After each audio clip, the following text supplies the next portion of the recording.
감사합니다. 오늘 우리에게 주시는 하나의 말씀 마태복음 2장 11절에서 13절 말씀, 마태복음 2장 11절에서 13절 말씀, 신약성경 2면에 있는 말씀이 되겠습니다.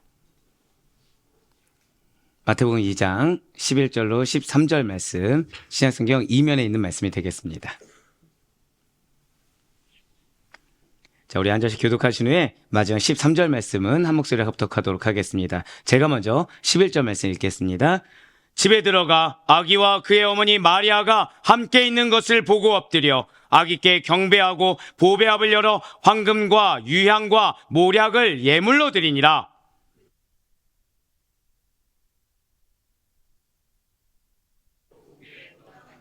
함께요. 그들이 떠난 후에 주의 사자가 요셉에게 현몽하여 이르되 헤롯이 아기를 찾아 죽이려 하니 일어나 아기와 그의 어머니를 데리고 애굽으로 피하여 내가 내게 이르기까지 거기 있으라 하시니 아멘. 할렐루야. 네, 주께서 너무나도 사랑하시는 우리 모든 아데포의 교회 성도님들을 주님으로 환영하고 축복합니다. 무엇보다 한 주간 힘드셨을 수도 있어요. 또 이렇게 감기 걸린 친구들도 있고, 그리고 육신의 연약한 가운데 있는 친구들도 있고, 그리고 우리 사랑하는 성도님들 가운데서는 육신뿐만 아니라 마음이 어려우신 분들도 있을 수가 있을 것입니다. 하지만 주의 은혜를 사모함으로, 그리고 주님께서 반드시 나를 위로하시사 당신 가운데 함께 하신다라는 반드시 그 믿음을 가지고 이 자리에 나오신 여러분들을 특별히 더 축복하고 환영합니다. 그래서 우리 옆에 있는 분들한테 좀 이렇게 권면하시면 좋을 것 같아요. 주님께서 함께 하십니다. 자, 우리 한 번 더 고백하실 때 옆에 우리 이렇게 인사합시다. 당신이 그리스도의 제자이십니다. 자, 한 번만 더 인사할게요. 한 번만 더. 우리를 주님께서 기쁘게 받아주십니다.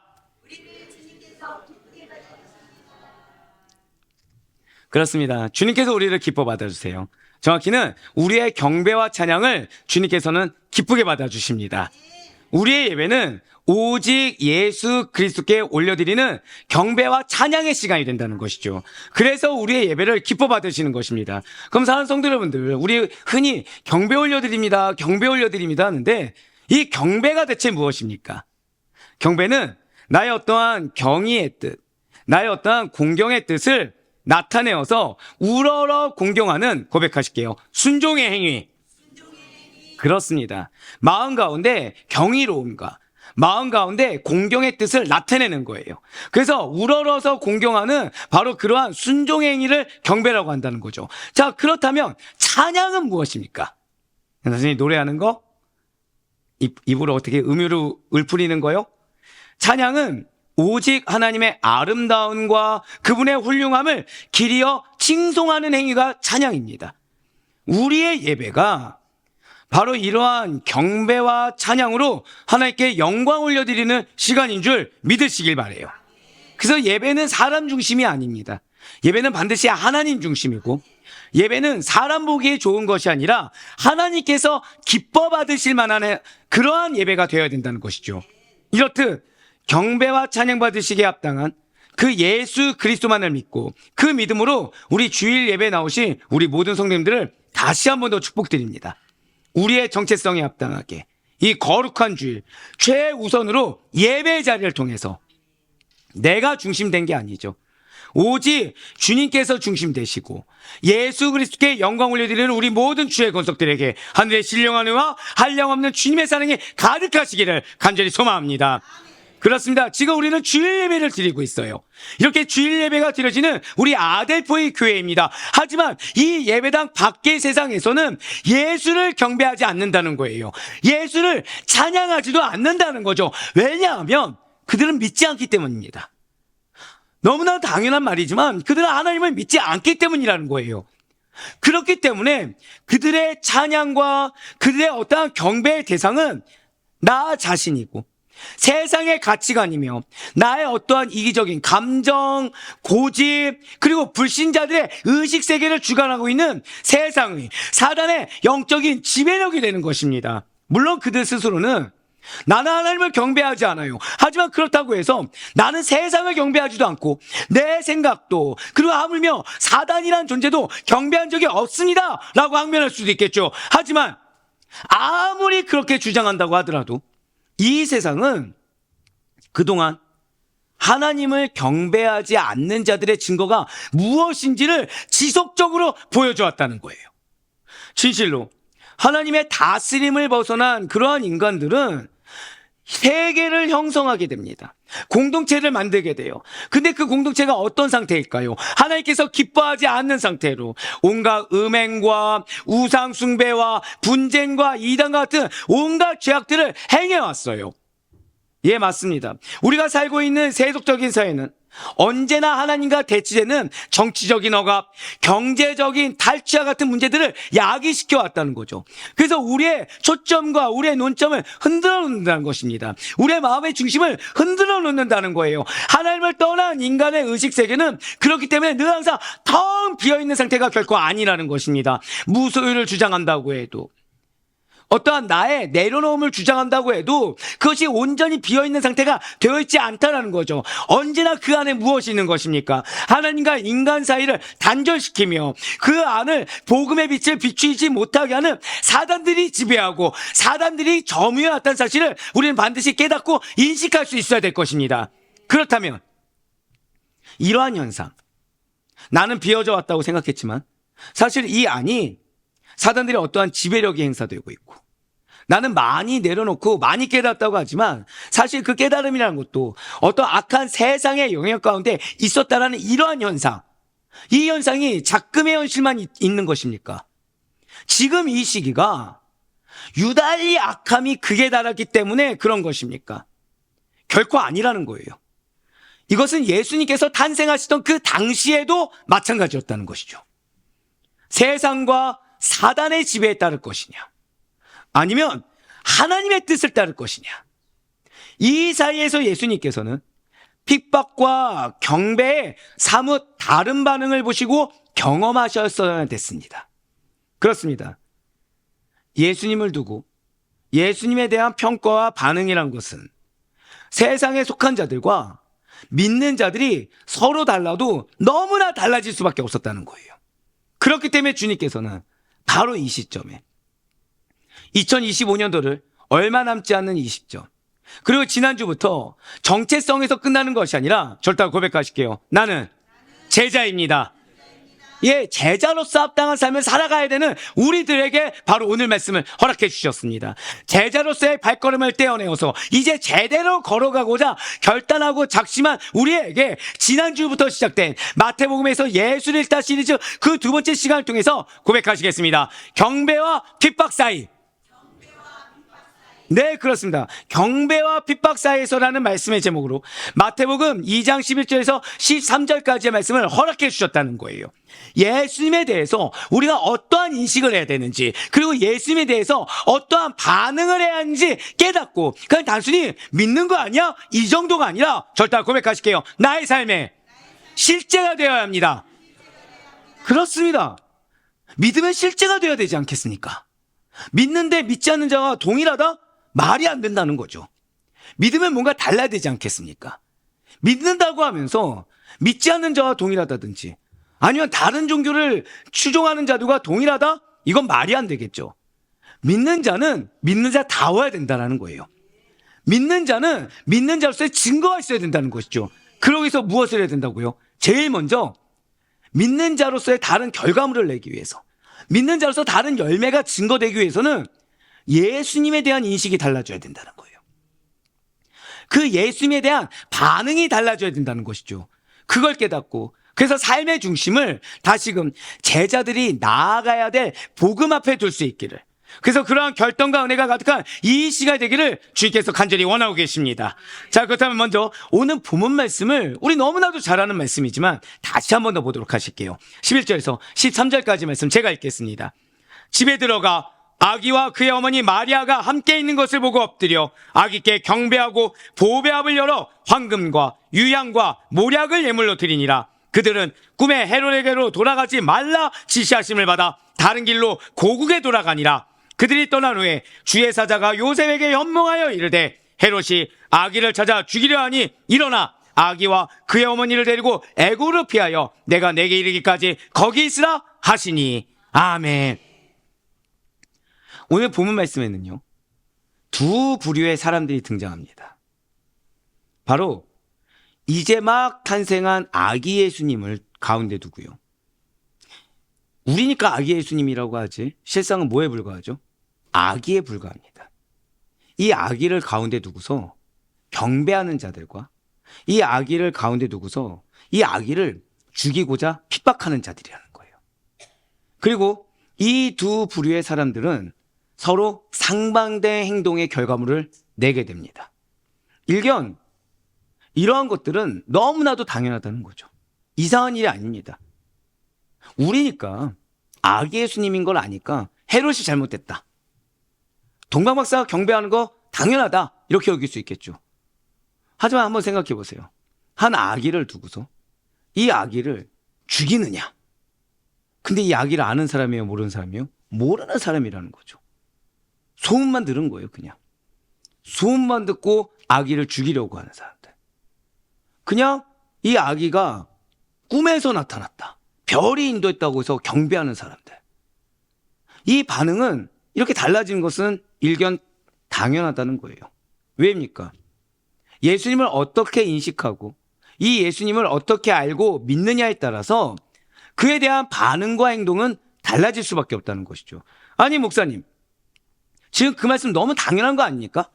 인식에 따른 반응이 달라질 수 있다. 이거 그게 뭐가 특별합니까? 왜 뻔한 이야기를 지금 하시는 것입니까? 라고 생각되어지거나 그렇게 말씀하실 수도 있을 거예요. 네, 맞아요. 사물과 대상에 따른 다른 인식과 인정, 그리고 그에 걸맞는 반응과 행동이 다르게 나타난다는 것에는 우리가 아무런 이견이 없을 것입니다.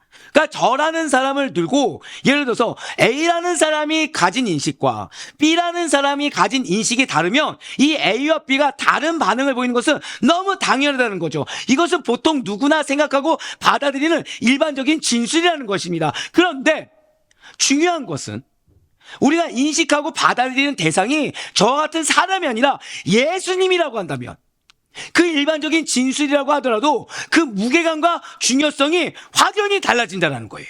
왜이겠습니까? 인식의 상대, 내가 받아들이는 상대가 예수 그리스도, 하나님의 독생자요, 그분과 동등 되신 메시아이신 예수님이라고 한다고 한다면 그 예수님을 어떻게 인식하고 반응하느냐에 따라서 절대 고백하실게요. 운명이 달라집니다. 예, 맞아요. 예수님을 어떻게 인식하고 예수님에 대해서 어떻게 반응하느냐에 따라서 그 사람의 운명이 달라진다는 것이죠. 그렇습니다. 예수님은 믿어도 되고 안 믿어도 되는, 또는 예수님은 내 상황에 따라 지금은 열렬히 잘 믿고 지금 잠시 잠깐 내려놔도 되는 그런 취사 선택의 대상이 결코 아닙니다. 명확하게 말씀드리면 믿으면 천국입니다. 근데 믿지 않으면 지옥입니다. 믿으면 구원과 영생입니다. 하지만 믿지 않으면 영벌과 심판이요 멸망이라는 거죠. 한마디로 말씀을 드리자면 예수님에 대한 바른 인식과 바른 반응을 이끌어낼 수 있는, 한번 고백하실까요? 믿음이 없다고 한다면 지옥과 심판, 멸망과 영별이 그 인생의 운명에 안타깝게도 정해져 있다는 거예요. 그러니 어떻게 대충 예수님을 알 수가 있겠습니까? 그러니 어떻게 대충 예수님을 믿을 수가 있겠습니까? 그러니 어떻게 대충 예수님을 내 입장에서 해석하고, 그러니 어떻게 대충 예수님을 내 기준에서 이해하고 받아들일 수가 있겠습니까? 오늘 이 시간 저는 여러분들에게 너무나도 여러분들이 잘 알고 있는 이 본문의 내용, 이 본문의 내용을 간략하게 한번 정리하고 짤막한 스토리를 말씀드린 후에 그 이야기와 관련해서 우리의 운명을 결정지을 수 있는 굉장히 중차대한 질문을 드려보고자 해요. 자, 지금부터 시작해 보겠습니다. 그 첫 번째로 지금부터 제가 좀 길지 않게 속도감을 내서 마태복음 2장 이야기를 전해드려 보겠습니다. 먼저 마태복음 2장 1절 말씀 한번 보도록 하실게요. 헤롯 왕 때에 예수께서 유대 베들레헴에서 나심에 동방으로부터 박사들이 예루살렘에 이르러 말하되, 아멘. 그렇습니다. 예수님께서 태어날 당시에 유대 땅이었어요. 예수님이 이 유대 땅에서 태어났는데 이 유대 땅을 누가 다스린 것입니까? 바로 헤롯이 왕으로 다스렸다는 거죠. 자, 여기서의 헤롯은 로마 제국이 자신들의 속국인 유대에 파견한 일종의 왕 총독입니다. 당시의 유대는 로마 제국의 지배를 받고 있었어요. 근데 로마 황제가 일일이 다 간섭할 수가 없었더라는 거죠. 그래서 로마 황제를 대신해서 바로 이 유대를 대신할 왕으로 헤롯이라는 인물이 추대된 것입니다. 우리나라 역시 마찬가지죠. 우리나라도 일본의 식민지였던 때가 있습니다. 당시 일본은 천황이라는 그 왕이 와서 다 다스릴 수가 없다 보니까 한국에 조선총독부란 걸 설치한 후에 여러 조선총독들을 세운 후에 우리나라를 다스렸어요. 마치 일제강점기에 우리나라를 지배하던 조선총독과 같은 자가 바로 이 유대의 헤롯 왕이었다는 것이죠. 자, 그렇다면 사랑하는 우리 성도 여러분들, 일제식민지에서 마치 왕처럼 군림하던 일본인 현역 군인 출신의 조선총독들, 딱 이 문장 들었을 때 여러분들 어떤 느낌이십니까? 와, 좋다. 너무나도 긍정적이다. 와, 의뢰할 만하다. 의탁할 만하다. 이런 생각이 드십니까? 아니면 말로 표현할 수 없지만 뭔가 부정적이십니까? 우리나라 국민들에게 바로 이 조선 총독들은 어떠한 인상으로 남아 있었겠습니까? 헤롯 왕 역시 마찬가지였다는 거죠. 헤롯 왕도 유대인들에게 있어서 폭군이자 간사한 사람, 가까이 하고 싶지 않은 사람, 저 사람이 아니었으면 좋을 사람, 그런 사람으로 남아 있었다는 거예요. 그리고 실제로 헤롯 왕은 성격이 매우 난폭했고 탐욕스러웠으며 간사한 자로 기록이 되어 있습니다. 일례로 자신의 왕위를 지키기 위해서 부인 마리암네와 아들과 친족들을 살해할 정도로 탐욕이 많고 잔인한 인물이 헤롯 왕이었다는 거죠. 자, 그런데 이러한 탐욕이 많고 잔인하며 간사했던 헤롯 왕이 한 가지 소문이 들리더라는 거예요. 그 소문이 무엇입니까? 구약에 예언된 메시아, 유대인의 전승에 따라 이호하던 메시아라는 사람이 있는데, 유대인의 그 메시아라는 왕, 유대인의 왕이 태어났어. 그리고 그 왕을 경배하기 위해서 저 멀리 동방에서 박사들이 예루살렘에 찾아왔어 라는 소문이 들리더라는 거예요. 이에 헤롯은 그냥 넘기지를 못하는 겁니다. 헛소문으로 치부할 수도 있고, 전통에 전승된 얘기니까 설화 같은 걸로 치부해버릴 수가 있는데, 이상하게 그 소문이 귀에 꽂히더라는 거예요. 이상하게 그 소문을 모른 척할 수가 없더라는 겁니다. 나의 통치권에 대한 위협으로 받아들이기 시작했어요. 내가 유대를 다스리는 왕인데, 내가 지금 버젓이 살아있는데 유대인의 왕이 태어났다고? 거기에 더해 지금 나한테도 경배하러 오지 않는데 지금 저 멀리 동방에서 그 유대인의 왕이라는 작자한테 경배하러 온다고? 누구 맘대로 이게 말이 돼? 네, 맞아요. 헤롯 왕은 인정하기 싫은 겁니다. 그리고 들리는 그 소문에 대한 걱정거리가 그의 생각과 그의 마음을 잠식해버려요. 무엇을 해도 뭐와 연관되게 됩니까? 들리는 소문과 연관돼서 다 보여지는 거예요. 그러할 때 옆에서 이제 슬슬 부추기는 자도 생깁니다. 자신의 기득권과 관련해서 부추기는 자도 생겨요. 그러다 보니 이제 소문이 자신의 마음 가운데 뭐가 됩니까? 진짜가 돼버리는 거예요. 소문이 자신의 마음 가운데 자신의 생각한 대로 인식되게 되는 것입니다. 그러니 예수와 그와 관련된 모든 자들이 어느 순간 나와 상관없는 애기에 불과했고 나와 상관없는 자에 불과했는데 다 죽일 듯이 미운 거예요. 헤롯은 예수에 집착하기 시작합니다. 무엇을 해도 이 아기 예수와 관련된 생각되고, 이 아기 예수란 존재, 만나본 적 없는 그 아기가 어느 순간 나의 자리를 빼앗을 수 있는, 어느 순간 나를 죽일 수도 있는 그런 자로 착각하기 시작했어요. 그래서 상식적으로 이해가 안 되는 조치를 내리게 되는 것입니다. 한편 동방박사들도 마찬가지였어요. 동방박사들은 별을 따라서 예루살렘에 왔다가 다시 베들레헴으로 이동해서 예수님의 탄생을 보았습니다. 그들에게 계시를 준 건 꿈이었고 그들에게 계시를 준 건 별에 불과했어요. 그런데 그들은 고백하실까요? 믿었습니다. 믿었어요. 빈손으로 오지 않았습니다. 예물로 준비해온 황금과 유향과 모략을 주님께 드림으로 한껏 경배하고 한껏 찬양했어요. 누구에게요? 악의에 불과한 자에게. 누구예요? 소문에 불과한 자에게 믿고 경배하고 찬양했어요. 마태복음 2장 11절의 말씀입니다. 집에 들어가 아기와 그의 어머니 마리아가 함께 있는 것을 보고 엎드려 아기께 경배하고 보배압을 열어 황금과 유향과 모략을 예물로 드리니라. 아멘. 지금 동방박사들은 그냥 혹시나 하는 마음에 와서 가지고 있는 걸 드리는 것이 아닙니다. 지금 동방박사들은 마음 가운데 의심을 가득히 품고서 와서 진짜 아기가 있네? 이 아기가 맞나? 한번 해보자, 이런 마음도 아니었어요. 이렇게 동방박사들이 예수님께 드린 예물들은 상징적인 의미가 있었다는 것이죠. 무엇입니까? 먼저 황금은 동서고금 시대를 막론하고 값비싸고 불변하지 않는 것입니다. 그래서 이것은 절대 고백하실게요. 예수님의 왕권. 황금이 무엇을 상징한다고요? 예수님의 왕권을 상징합니다. 유향은 제사 용도로 쓰이던 물질로서 절대 고백하실게요. 예수님의 신성. 유향은 예수님의 신성을 상징해요. 모략은 무엇일까요? 모략은 당시에 시체에 바르던 방부제 용도로 쓰임받았습니다. 그러다 보니 이 모략은 고백하실게요. 십자가 순환과 죽음. 네, 그렇습니다. 십자가 순환과 죽음을 상징한다는 거죠. 네, 맞습니다. 지금 동방박사들은 그냥 혹시나 하는 마음에 온 것이 아니에요. 지금 동방박사들은 우연하게 왔다가 있는 것을 보고 드린 것이 아닙니다. 동방박사들은 믿었어요. 준비했습니다. 경배 드렸어요. 동일하게 아기 앞에서. 동일하게 만나본 적도 없고 소문이고 별자리에 불과하고 꿈에 불과한 그 아기에 대해서 한쪽은 잘못 인식했고 한쪽은 믿었습니다. 그렇습니다. 태어나실 때부터 예수님께서는 이 동방박사가 경배에 올린 그 상징적인 의미에 합당하게 온 우주와 세상을 다스리실 진정한 왕이십니다. 유일한 믿음의 대상이 되시는 참 하나님이 예수 그리스도세요.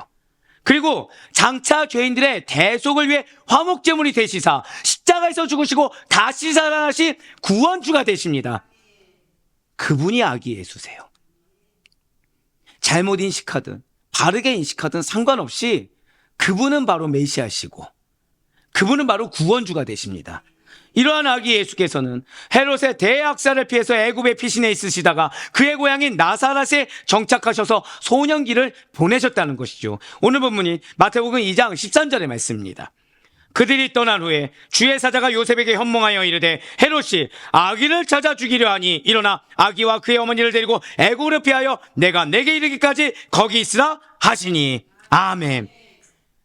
자, 사랑하는 우리 아르포의 성도 여러분들, 지금까지 마태복음 2장의 전체적인 얘기를 간략하게 들으시면서 무슨 생각이 드십니까? 이 이야기에서 우리는 무엇을 느껴야 되고 어떠한 것을 우리들의 실생활 가운데 적용시켜야 하는 것입니까? 예수님의 탄생이에요. 아기 예수의 탄생을 둘러싼 양극단의 반응이 있습니다. 그 경배와 핍박 사이에서 우리는 어떠한 자로 살기를 다짐해야 되는 것입니까? 우리의 운명을 결정지을 중대한 질문을 지금 드려보고자 해요. 이에 진실되게 답하는 그 과정, 솔직하게 나의 상태를 주님 앞에 고백하는 그 과정을 통해서 예수님을 믿는 우리의 믿음을 새롭게 하시고 제자로서의 삶을 재정립할 수 있는 귀한 이 시간이 될 수 있기를 간절히 소망합니다. 어떤 질문입니까? 과연 여러분들은 예수님을 어떻게 믿고 계십니까? 여러분들의 예수님은 이익을 취할 대상이십니까? 아니면 정말 경배의 대상이십니까? 오늘은 두 부류의 인물이 등장했다고 말씀드렸어요. 헤롯 왕과 동방 박사들입니다. 분명 헤롯 왕은 예수님의 소문을 들었습니다.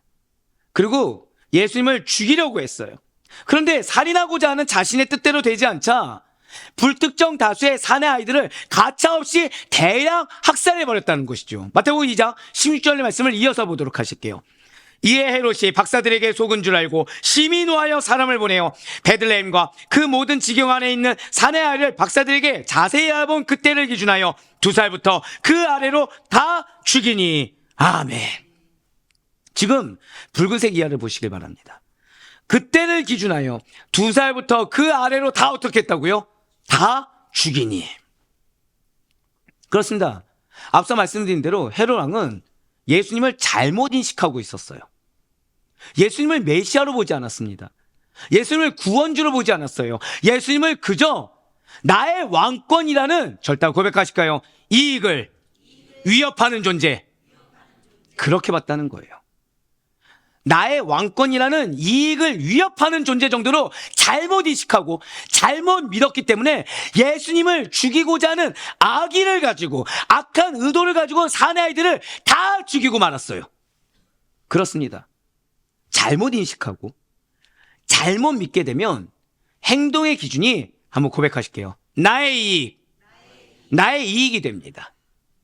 그리고 이렇게 행동의 기준이 나의 이익인 자들은 나도 모르는 사이에, 아니 알든 모르든 불특정 다수를 죽일 수밖에 없다는 거예요.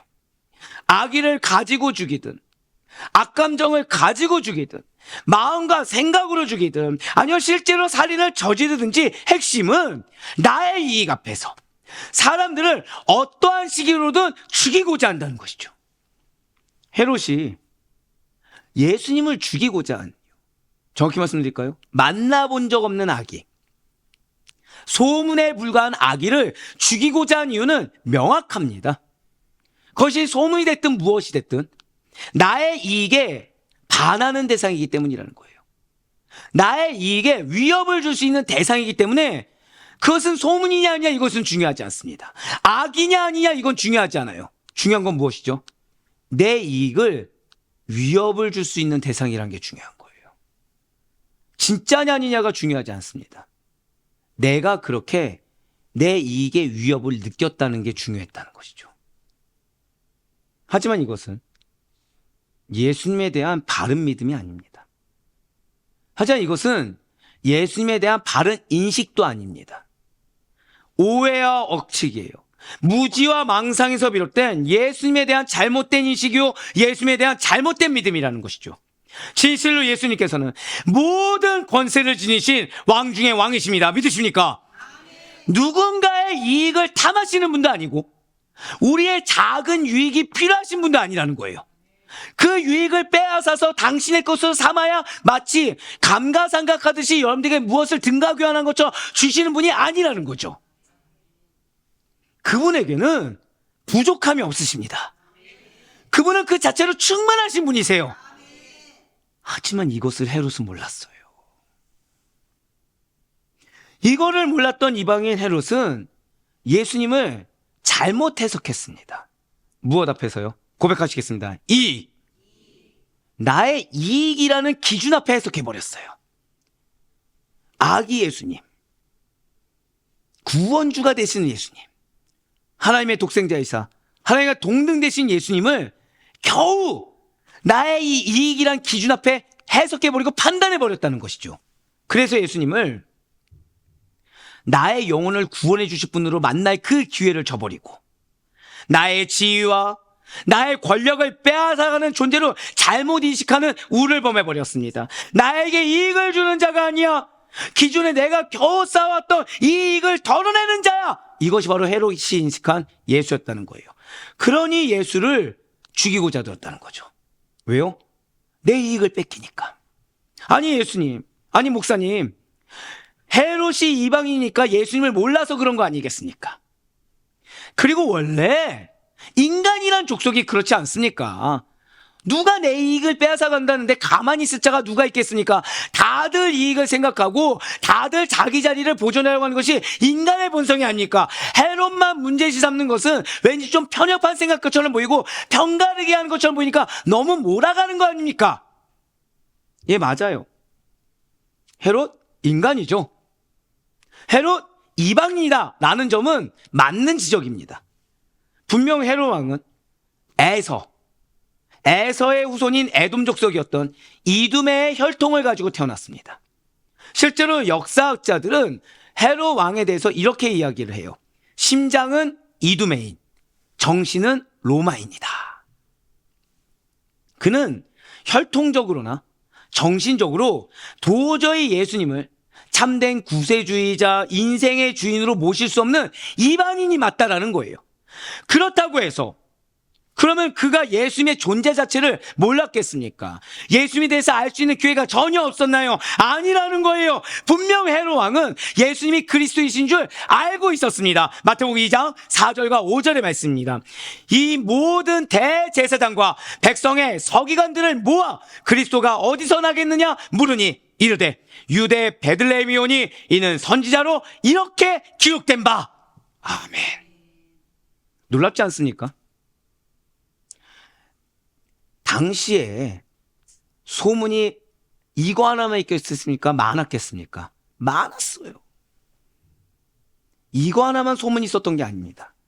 근데 헤롯 왕은 유독 그 소문이 들렸다는 거예요. 그럼 소문을 듣고서 이게 진짜야 물으면 끝날 문제인데 지금 어떻게 했다고요? 모든 대제사장과 백성의 서기관들을 모았어요. 그렇습니다. 분명 헤롯 왕은 율법 몰랐습니다. 예언에 대해서 정통하지 못한 이방인이었지만 예수가 유대인들이 대망하던 메시아라는 사실을 알고 있었어요. 그래서 모든 대제사장과 백성의 서기관들을 모아서 그들의 절대 고백하실게요. 성경 지시. 맞아요. 성경 지식의 도움을 받아서 예수님이 나실 곳을 물어보고 적극적으로 알고자 했다는 것이죠. 그래서 나는 곳을 물었더니 유대 베들레헴이니 그 다음에 뭐예요? 선지자로 이렇게 기록된 바. 구약에서 뭐라고 썼는지 알았다는 거예요. 단순히 어디서 나냐 정도에서 끝나는 것이 아니라 장소뿐만 아니라 예수가 그리스도다. 예수에 대해서 알게 됐다는 것이죠. 단순한 집착이 아니었다는 것입니다. 기회가 있었다는 거예요. 얼마든지 예수님에 대해서 제대로 알 수 있는 기회, 그분을 믿을 수 있는 기회, 그분을 바르게 인식하고 나의 구세주로 모실 수 있는, 영접할 수 있는 기회가 헤롯은 있었습니다. 하지만 정작 헤롯 왕은 이 기회를 저버렸어요. 예수님을 받아들이기보다는, 예수님을 영접하기보다는 미래의 정적 정도로 인식했어요. 왜요? 고백하실게요. 기준이 나의 유익. 맞아요. 이걸 못 버리는 겁니다. 이것만 버리면 영혼이 구원받는 건데, 기준이 나의 유익이라는 거, 내 자리를 보존하고자 합니다. 내가 더 누리려고 합니다. 내가 인정받고자 합니다. 이 유익을 못 버리니까 계속해서 잘못 인식하게 된다는 거예요. 말씀이 눈앞에 있어도, 모든 대제사장과 백성의 서기관들이 도와주어도 그렇게 얘기해도 기껏 인식하는 게 하나라는 거죠. 나의 유익을 빼앗아갈 자. 지금 헤롯은 이 아기가 나중에 크면 내 왕권을 빼앗아갈 것이라는 두려움에 사로잡혔습니다. 그렇기 때문에 예수가 메시아시다, 그 메시아된 예수는 베들레헴에서 나실 것이라는 성경 지식을 나의 왕권, 즉 이익을 유지하는 수단으로 악용해버렸어요.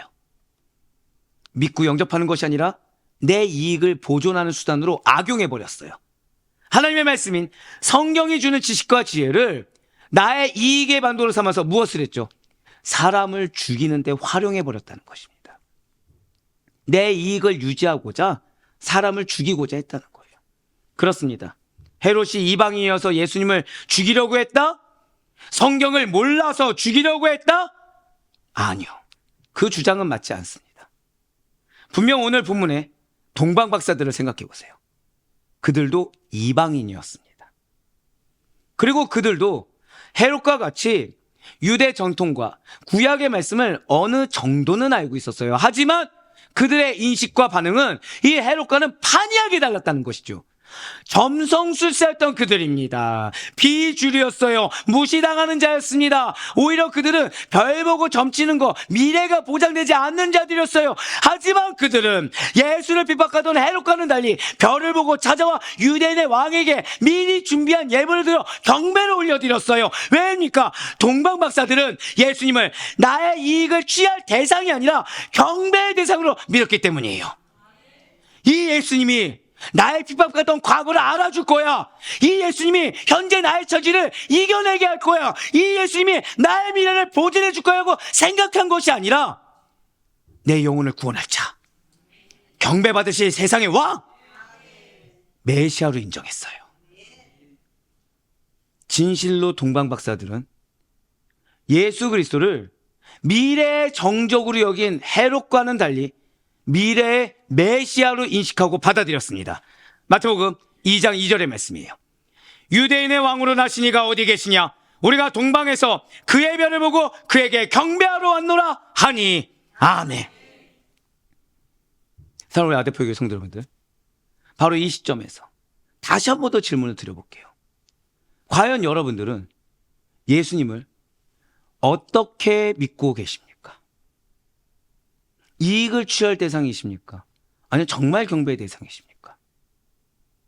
정말로 여러분들은 예수님이 나의 영혼을 구원할 자, 나에게 영생을 주신 분으로 무엇을 해도 경배받기에 합당하신 분으로 인정하고 계십니까? 아니면 여전히 내가 이익이 기준이 되어서 잘못된 인식을 가지고 경배받기에 합당하신 분, 구원을 베푸실 그리스도 메시아를 나도 모르는 사이에 핍박하는 자리로, 나도 모르는 사이에 헤롯이 주변을 죽였듯이 내 주변의 영혼들을 죽이는 그 위치에 서고 있는 것은 아닙니까? 아니요. 목사님, 내가 믿음이 부족한 건 맞지만 저는 예수님을 핍박한 적이 없습니다. 하물며 죽이려고 든다니요. 내가 지금 주변에서 얼마나 희생하는데 내가 그들을 죽이려고 한다니요. 말도 안 됩니다라고 잡아뗄 수도 있어요. 다메섹 도상에서 예수 그리스도를 만난 바울 역시도 동일하게 항변했습니다. 맞습니다. 사실 우리는 예수 그리스도를 입술로는 믿는다고 하지만 정작 예수 그리스도의 보혈보다 내가 흘린 땀이 더 의롭습니다. 예수 그리스도의 십자가상에 흘리신 피보다 내가 흘린 눈물이 더 가치 있게 여긴다는 것이죠. 예수님께서 행하신 자기 부인, 그분이 지신 십자가를 거부한다라는 거예요. 자기 십자가를 지기 싫어하는 거, 자기 십자가에서 인정하지 않는 거, 나도 모르는 사이에 보혈보다 십자가보다 내 눈물, 내 땀을 더 높이는 거, 이것이 바로 예수님을 핍박하는 행동입니다. 그 행동으로 인해서 나로 인해서 영혼을 살리라고 붙여준 영혼들을 나도 모르게 헤롯이 2세 미만의 남자애들을 죽이는 그런 행동과 동일한 행동을 하게 된다는 거예요. 예수님의 남은 고난을 채우기 위해서 죽음도 각오해야 되는 것이 성도입니다. 그 길을, 예수님이 걸어가신 길을 동일하게 걸어간 자들이 제자입니다. 믿으십니까? 하지만 머리로는 아는데 예수님을 위해 무엇을 더하라, 아니 더하라는 것도 아니에요. 예수님 위해 이 정도는 해야 되지 않겠습니까? 라는 요청에는 무관심하거나 무시한다라는 것이죠. 모른 척해요. 다른 누가 더 문제인 것처럼 다른 사람 문제를 더 끄집어내요. 왜요? 내 마음이 편해되거든요. 그러면서 나는 교회 다닙니다, 나는 성도입니다, 나는 예수님의 제자입니다 라는 말을 아무렇지 않게 떠들어댄다는 거예요. 그렇습니다. 우리는 예수님에 대한 헌신과 희생을 싫어하거나 거부합니다. 하다못해 내 가족을 위한 건데도 내가 이렇게 헌신해요, 내가 이렇게 희생해요, 그래 나는 이제 그만 희생해야 돼요. 사랑하는 내 가족을 위한 헌신인데도 뭐 교회를 위해서 무엇을 하라 이것도 아니에요. 예수님을 위해 너의 가족 가운데 최선을 다하라, 예수님을 위해 너의 삶의 던져서 최선을 다하라고 하는데 이것이 어느 순간 내가 희생하는 게 돼요. 어느 순간 내가 헌신하는 게 돼버리고 있다는 거죠. 거기서 무엇을 바랍니까? 주님께서 이 세상 가운데 줄 수 있는 은혜, 축복, 사랑, 용서, 기적, 자비만을 바란다는 거예요. 그러면서 정작 예수님을 그런 결실을 바라면서 나의 개인적인 시간, 나의 재능, 재물, 성공, 행복 등을 나도 모르는 사이에 빼앗아가는 미래의 정적처럼 인식한다는 거죠. 사랑하는 성도 여러분들, 주님의 몸된 교회입니다. 우리의 예배에는 은혜가 있습니다. 정말 믿으십니까? 예, 그래서 교회에 나와서 예배를 드리세요. 자신의 삶의 자리에서 주님을 바라보듯이 고람되어 신어서 헌신하세요. 왜 내 삶을 예수님께 드린 것을 주저합니까? 라고 물어보면 뭐라고 대답합니까? 목사님, 내가 얼마나 고생한지 알면 그런 얘기 못해요. 뭘 더 바라십니까? 목사님, 예배 드리면 그 시간만큼 사실은 내 생계가 더 힘들어요. 내 주말에 자유시간 누가 보장해 줍니까? 예수님 때문에 내 소중한 시간을 뺏겼어요. 예수님을 믿으면 믿을수록 내 시간이 점점 사라집니다. 열심히 믿는 거 좋지 하지만 삶은 달라요. 믿으면 믿을수록 내가 더 힘들어집니다. 어느 정도 선을 지키는 게 옳아요. 네, 맞습니다. 안타깝게도 나는 아니라고 했지만 예수님을 내 시간이라는, 내 노력이라는, 내 어떠한 이익들을 빼앗는 미래의 정적처럼 인식하고 있다는 불편한 사실이라는 거예요. 그러니까 하나님께 경배하는 예배 시간은 더 짧아야 되고 횟수도 줄여야 된다라고 주장하는 이론들이 나오기 시작하는 겁니다. 깊이 있는 말씀보다 쉬운 말씀이 더 필요하고 그것이 맞다라고 주장하는 거예요. 왜입니까? 예수 그리스도가 중심이 아니기 때문이라는 거죠. 자꾸만 사람이 중심되다 보니까 예배도 더 줄여야 되고 예배 시간도 짧아야 되고 말씀은 더 쉬워야 되고 위로만 줘야 되고 사랑의 메시지만 나와야 되고. 좀 더 불편한 거 말씀드릴까요? 성경의 90%가 뭐죠? 회개입니다. 회개. 성경의 90%가 인간이 얼마나 하나님 앞에 잘못한지를 기록해 놓았어요. 사실 당연하죠. 근데 이 말씀이 우리에게 왜 불편한지 아십니까? 여러분들 자녀들 혼내실 때 뭐라고 하셨죠? 너 이러면 혼나. 혼내기 위해서 이런 말씀 하십니까? 혼나지 말라고 이런 말씀 하십니까? 혼나지 말라고 하는 말씀이거든요. 근데 자녀들이 대다수 어디에 포커스를 두죠? 나 혼나겠구나. 이건 고치겠다는 생각이 있는 겁니까? 없는 겁니까? 없는 거죠. 안타깝게도 요즘 한국교회는 수요 예배 사라지는 추세입니다. 금요철의 기도에 사라지는 추세입니다. 새벽 기도에 말해 무엇합니까? 제가 처음에 개척하고서 정말 한 100명 중에 5, 6명의 선배 목사님들이 이 목사 그렇게 하다가 쓰러져. 새벽 기도는 빼야 돼. 금철은 빼야 돼. 주일에 집중해. 이런 얘기를 제일 많이 들었어요. 왜죠? 성도들 눈치가 보이는 겁니다. 사람 눈치가 보이는 거예요. 왜 그런 눈치를 보게 됩니까? 예수님한테 내 이익을 자꾸 빼앗긴다 라는 잘못된 인식 때문이라는 거예요. 자, 이렇게 한번 생각해 보세요. 자, 새벽 기도를 드렸어요. 은혜가 있습니다. 감사해요. 한 명이라도 아멘 해주셔서. 자, 근데 이 은혜가 여러분들한테 실질적인 결실이 딱 나오는 거예요. 뭐 예를 들면 새벽 예배 한번 딱 드리고 나갔더니 갑자기 하나님의 은혜를 떡 주셔가지고 100만 원이 딱 생기는 겁니다. 어이구 주여. 새벽 예배 빠지실 분 아무도 없습니다. 그리고 예배 드리는 시간이 2시간을 기점으로 해서 1분이 지나갈 때마다 플러스 가산점이 붙는 거예요. 예배 시간이 길다고 항변하실 분 아무도 없다는 거죠. 그리고 자, 저는 가정사역을 중요하게 여기죠. 가정에서 내가 헌신하는 만큼 근데 드러내지 않는 거예요. 기쁜 마음으로 즐거운 마음으로 배우자를 위해서 자녀를 위해서 더 분골쇄신하는 겁니다. 그만큼 어느 수준 이상이 되면 하나님이 축복을 막 내려주신 게 증거가 보이는 거예요. 내 입술을 여실 분 아무도 없다는 거예요. 안타깝게도 말씀을 믿기보단 내 이익이 기준되고 있습니다. 은혜가 있다라는 약속의 말씀보다 내 이익이 기준되다 보니까 자꾸 나를 위해 살게 되는 거예요.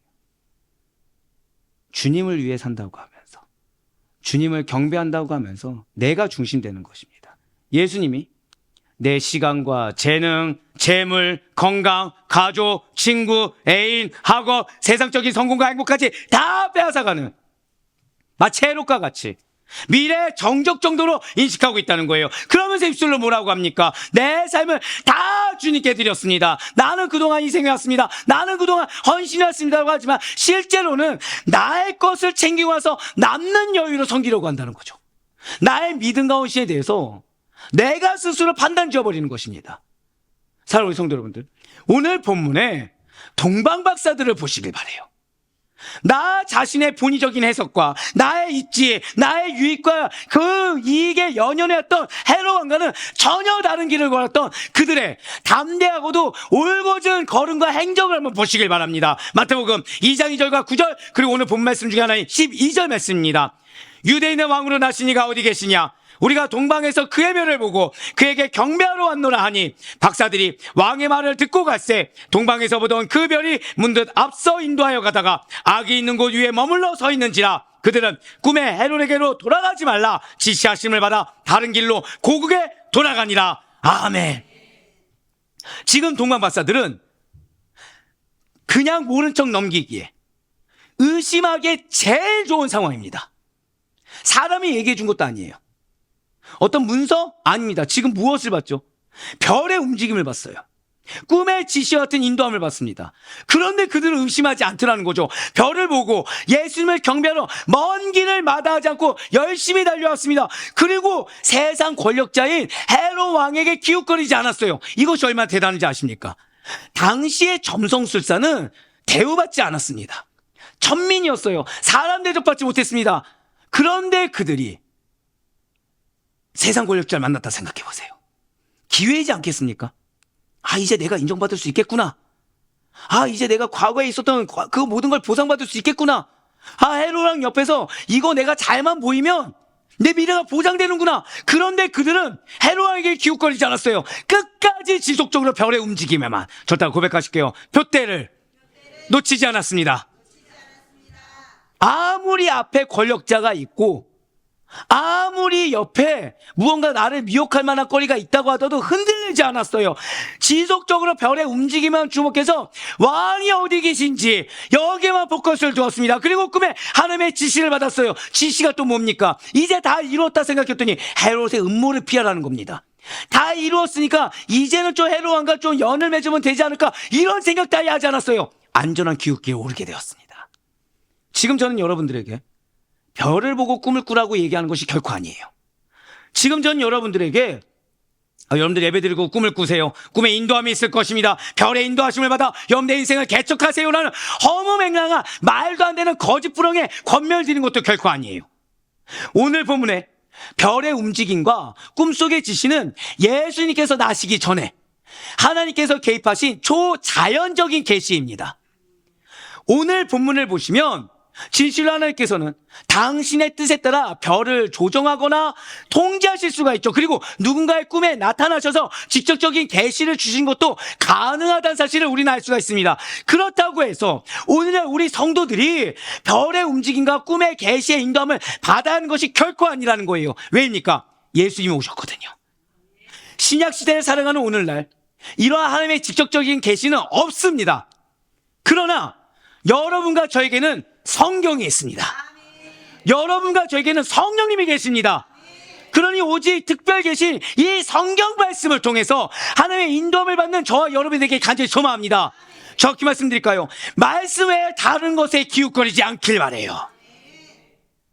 말씀 외에, 성령의 내주하신 은혜 외에 여러분들을 미혹하는 헤롯 왕과 같은, 그리고 일부의 가신들과 같은 음성에 귀 기울이지 않길 소망합니다.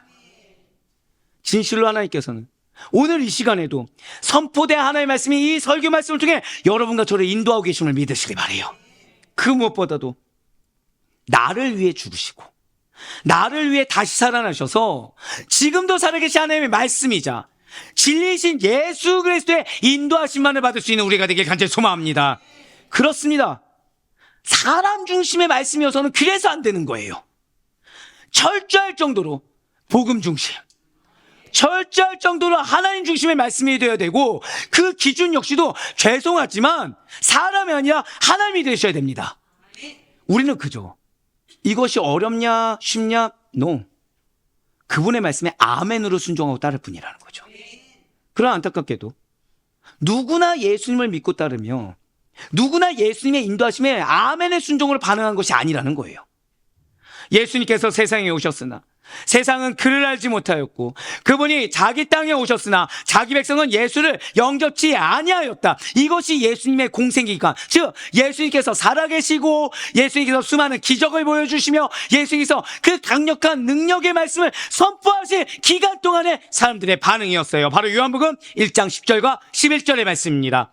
그가 세상에 계셨으며 세상은 그로 말미암아 지은 바 되었으되 세상이 그를 알지 못하였고 자기 땅에 오매 자기의 백성이 영접하지 아니하였으나. 아멘. 얼마나 안타깝습니까? 얼마나 슬픈 일입니까? 만약 우리가 예수님을 알지 못하고 예수님을 영접하지 않는다면, 그래야 예수님을 경배하지 않고 있다고 한다면, 여전히 그래서 핍박의 자리에 내가 인정하지 않아도 하나님 보시기에 내가 예수님을 핍박할 자리에 서 있다고 한다면 우린 빨리 인정하고 돌이켜야 돼요. 예수님께서 지속적으로 말씀하고 계심에도 불구하고 그분의 음성과 가르침을 외면하고 여전히 내가 기준이 되고 여전히 내가 전부가 되어서 예수님에 대해서, 그분의 말씀에 대해서 잘못 인식하고 잘못 믿고 있다고 한다면 우리의 삶에는 아무런 변화가 일어날 수가 없습니다. 사랑하는 성도 여러분들, 반드시 기억하시길 바라요.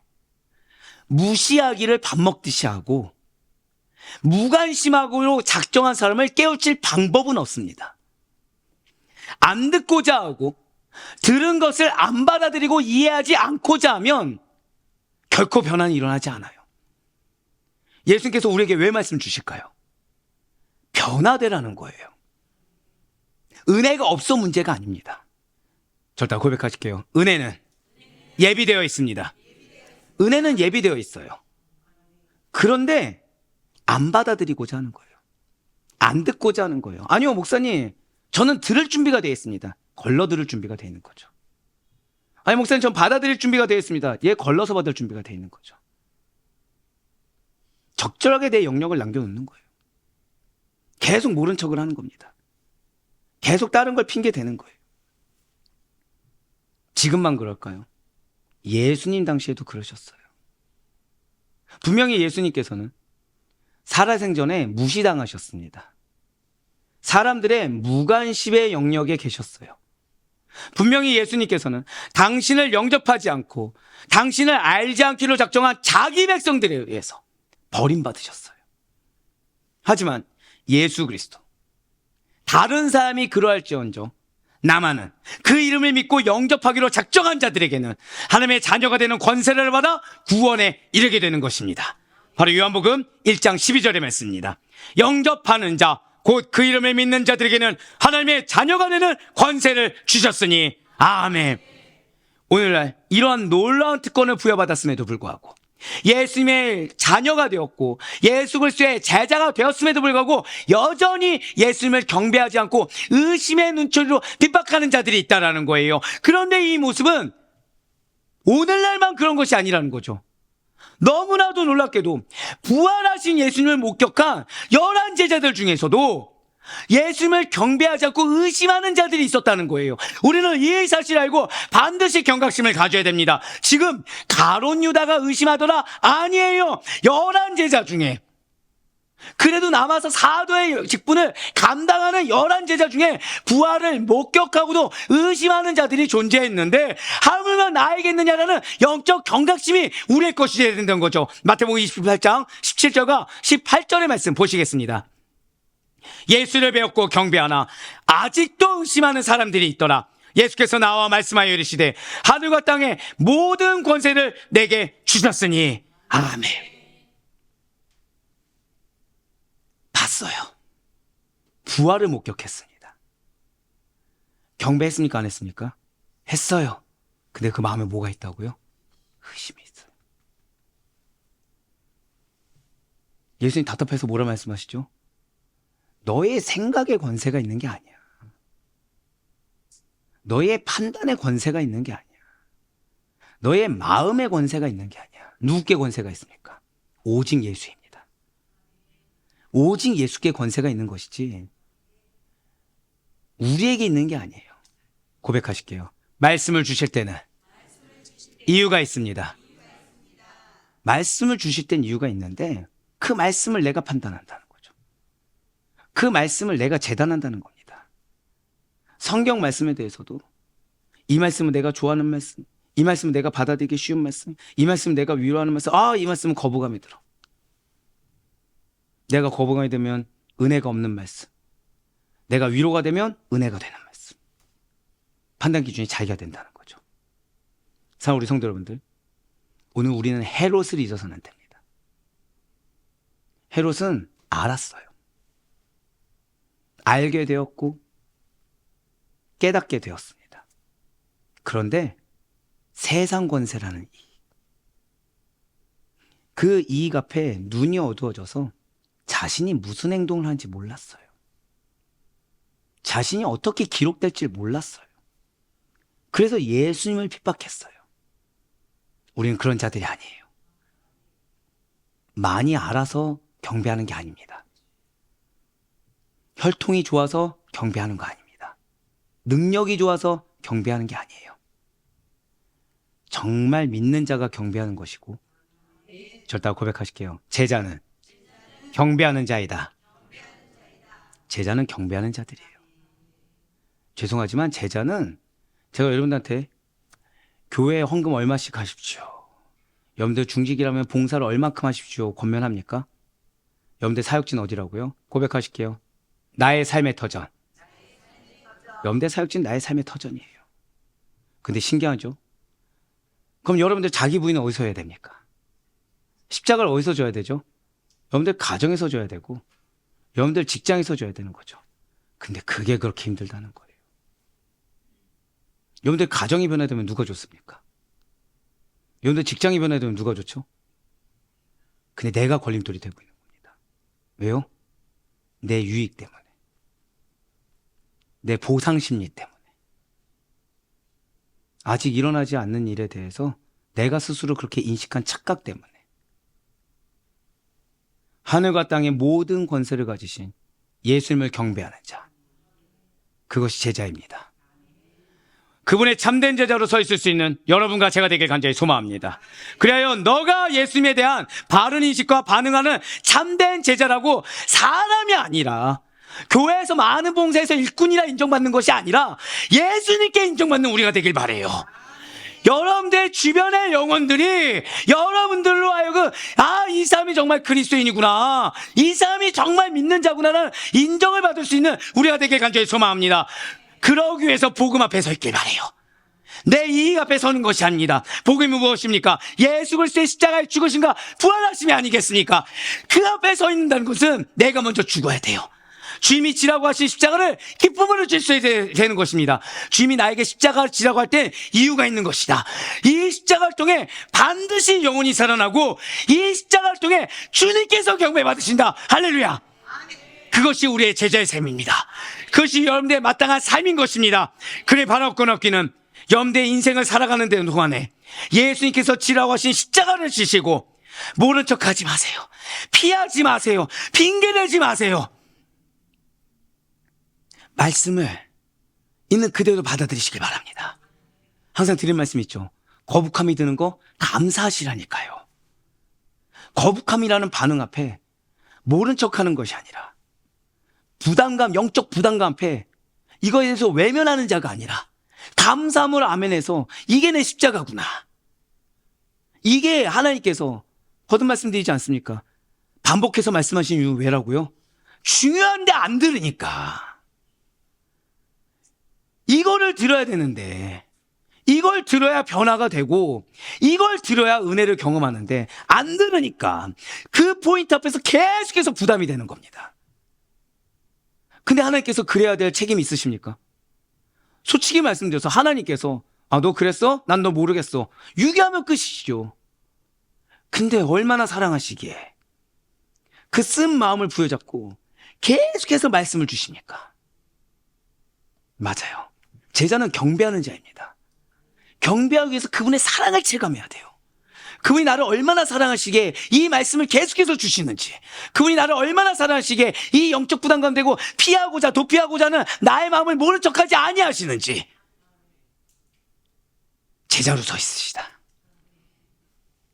그래서 신실한 그리스도인으로서, 주님께 인정이 되는 제자로서, 그래서 정말 이전에 허랑방탕했던 삶이 아니라 내 유익을 위해서 나만 인정되는 삶이 아니라 하나님께서 인정하시는.